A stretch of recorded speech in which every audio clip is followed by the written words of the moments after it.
Faster. Ollie, Ollie! Accent free!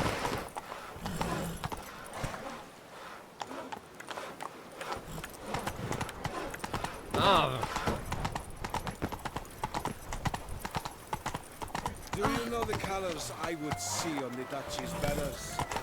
Red and rose. Come on.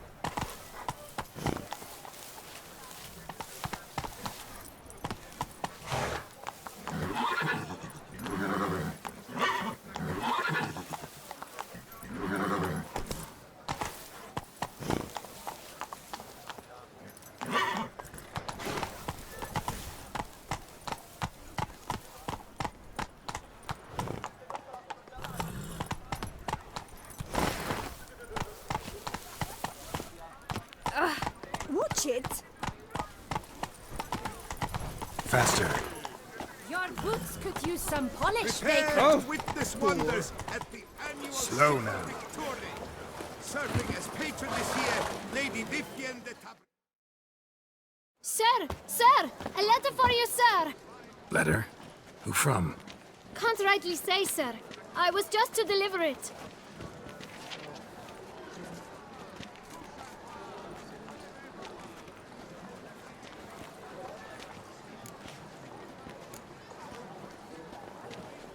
Here.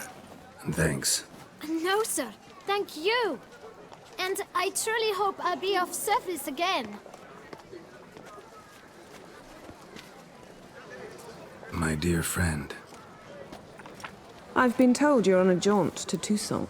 I do hope you don't overtax yourself during the wine festival. The effects of such exertion at your age can indeed prove most detrimental. I've come upon some information which might be of interest to you. While browsing through a colleague's book collection, I found mention of one Professor Moreau of Beauclair, who conducted research into Witcher mutations. The details I've come to learn are rather vague, and his laboratory's location remains a mystery. Yet his journal should at least provide hints as to both. It is said he was laid to rest with it in his tomb. I enclose a map I found in the tome I happened upon. Though less than completely legible, I trust it will prove useful nonetheless. Should you grow tired of sampling Beauclair's ladies, wines, and other exquisite delicacies, this matter might prove a fruitful diversion. Investigate at your leisure. Your friend, Yennefer. A professor who studied Witcher mutations. Might actually be worth looking into. A horrid beast! Milton the Peyran falls victim to his own cowardice!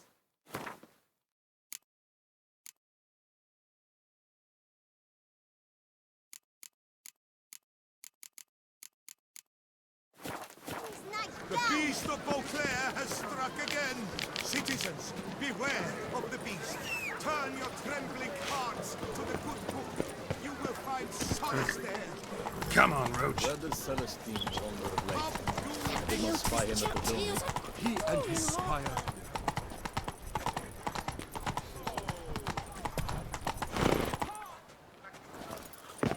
The Witcher's not nearly as nasty as they make him out to be.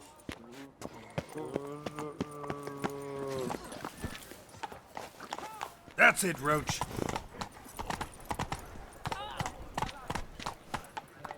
Faster.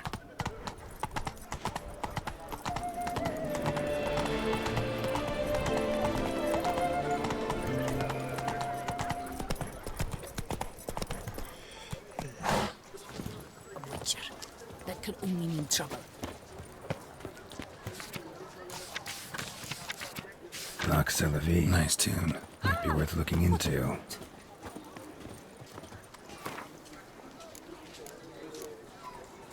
Someone needs an escort. Not something I do often, but might be worth investigating.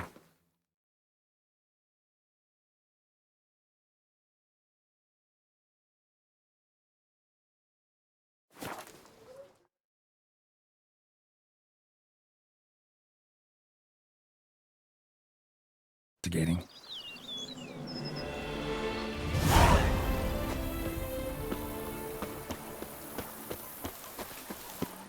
Wine is stew for stew. You have to chew. Bumboch it all!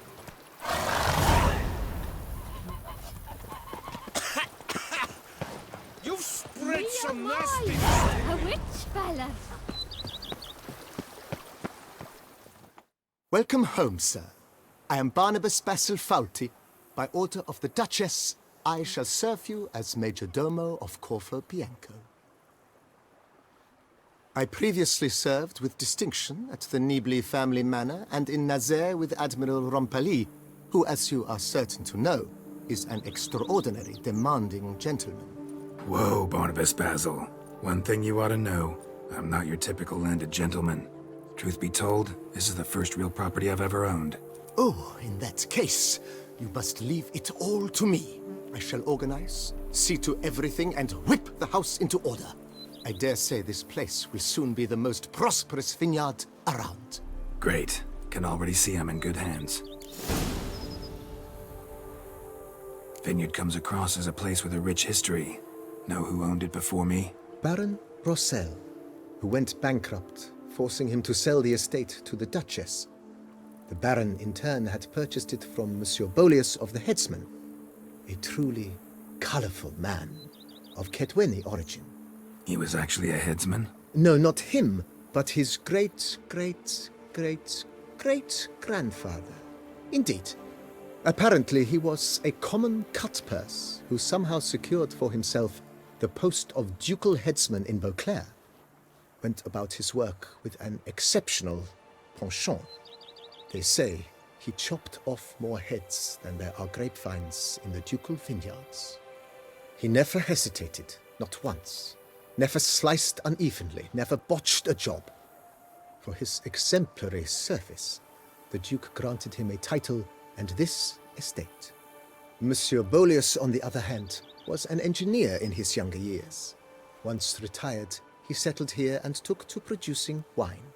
Sadly, misfortune struck and he lost his sense first of smell, then of taste. Additionally, he could not drink alcohol. His medic forbade it. Shame that. He gave up making wine? Not at all.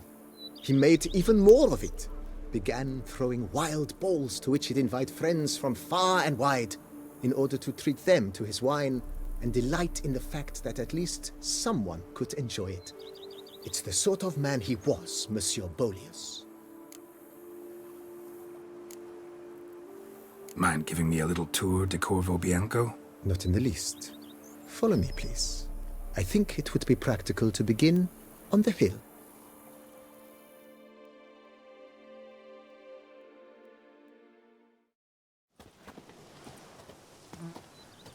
Behold, sir, your estate in all its splendor.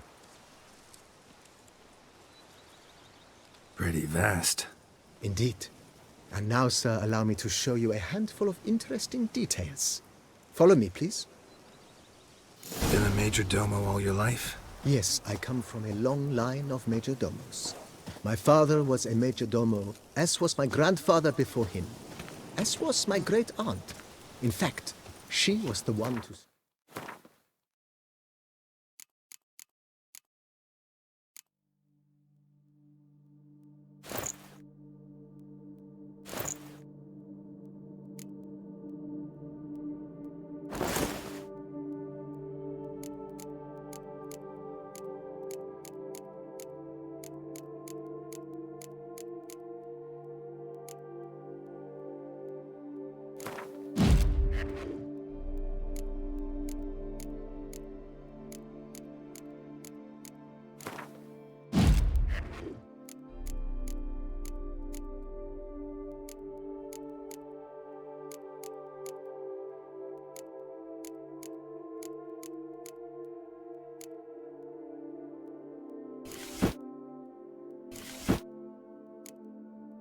Start the tradition.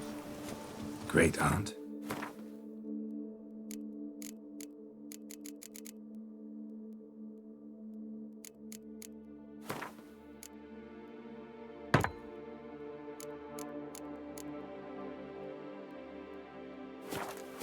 a hard woman. It is said that already as a child, she knew where she was going and went there. When she arrived in Beauclair, she signed on as a chambermaid at one of the vineyards, then slowly worked her way up to Major Domo. She dragged the rest of the family up the same path.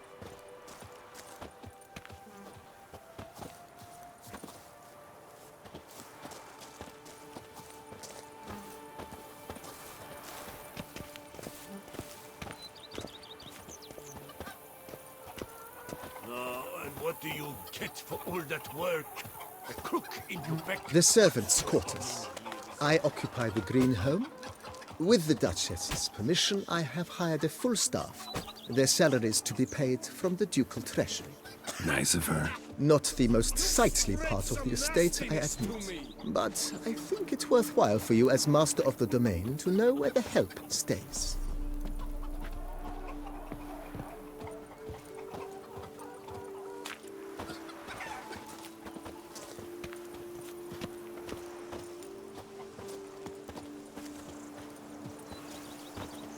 Baron Rossel ordered the vines in this part of the estate uprooted and olive groves planted in their place. They look beautiful, especially come spring. Don't look at all bad now, either.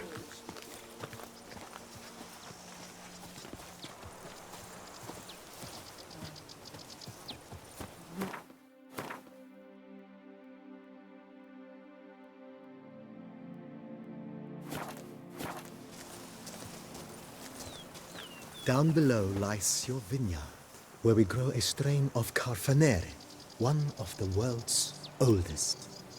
Aged in oak barrels, it provides for an exquisite wine with distinct blackberry, wild cherry, plum, and cinnamon notes.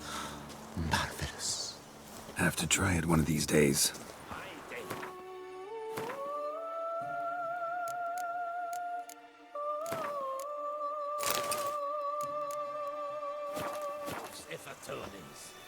Once a knight's horse croaked on me. The days pass. But he didn't back out. No, sir.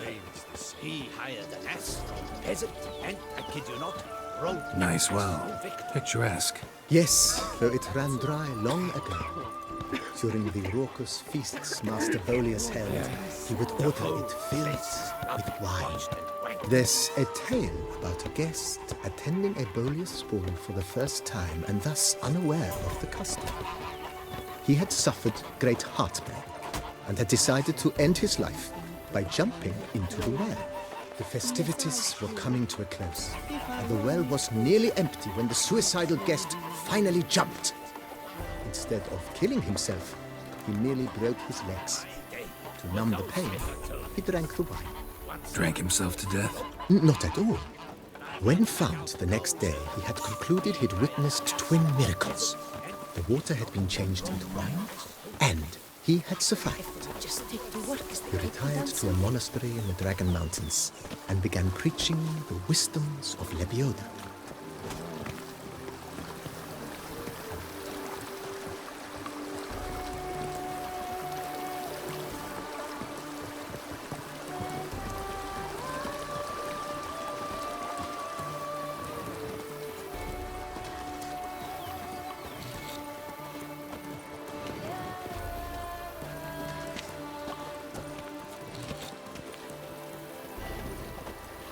Monsieur Bolius' wife Nina kept a garden here. A supremely lovely place it was.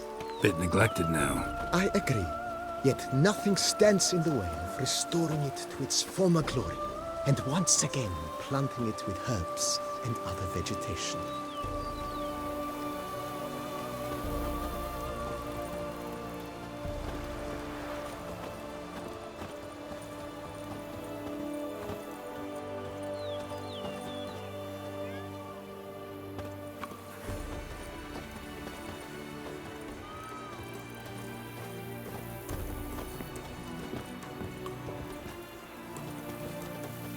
Madame Nina planted diminutive, delicate flowers and herbs here. One might say their aroma still hangs in the air. You're quite the romantic, Barnabas Basil.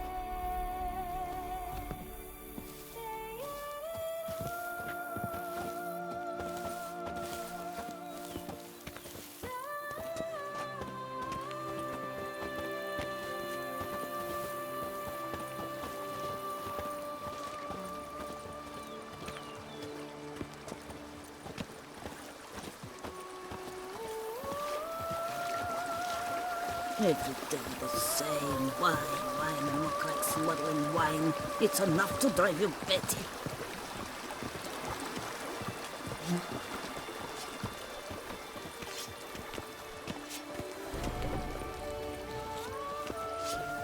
This served as an additional wine cellar in years of plentiful harvests. Bit of work, and it'll make a fine stable for Roach.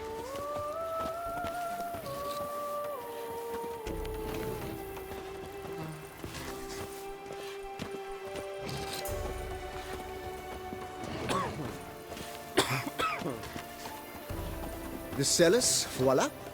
During Monsieur Bolis's time, wine was kept here, but Baron Rossel used it to store olive oil as well.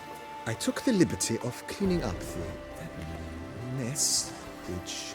I made while fighting the Bruxa. Thanks, Barnabas Basil. Appreciate it.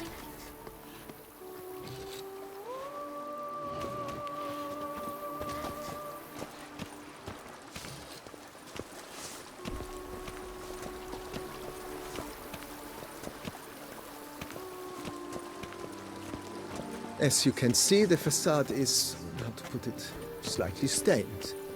But one cannot deny it, a certain subtle southern charm.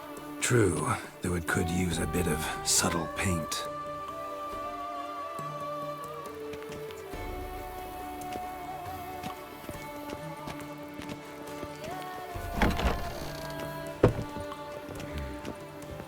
And welcome inside.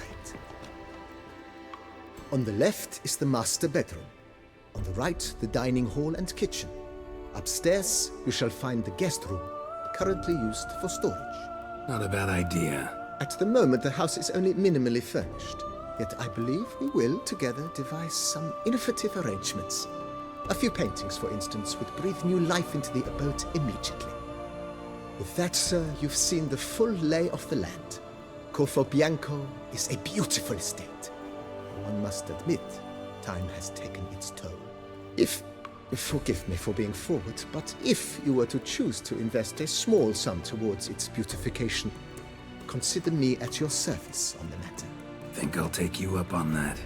Be sure to come and see you if I decide to do any remodeling.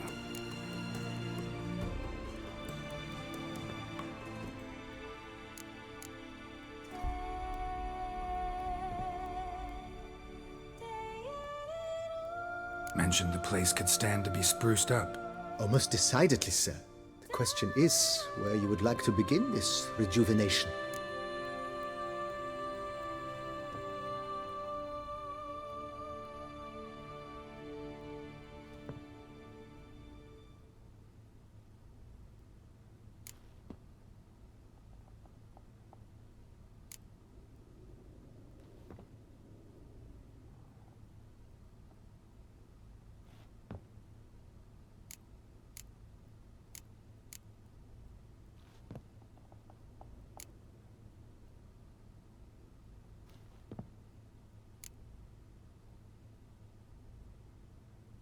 Been thinking about the outer walls. Maybe a fresh coat of paint or some patching. If I might dare to make a suggestion, why not start with a general renovation? I once oversaw such work at Admiral Rompelli's summer residence. The effects were simply breathtaking. Not only did the residence positively sparkle afterwards, but we also made room to display the Admiral's armor and weapons, of which he was a passionate collector.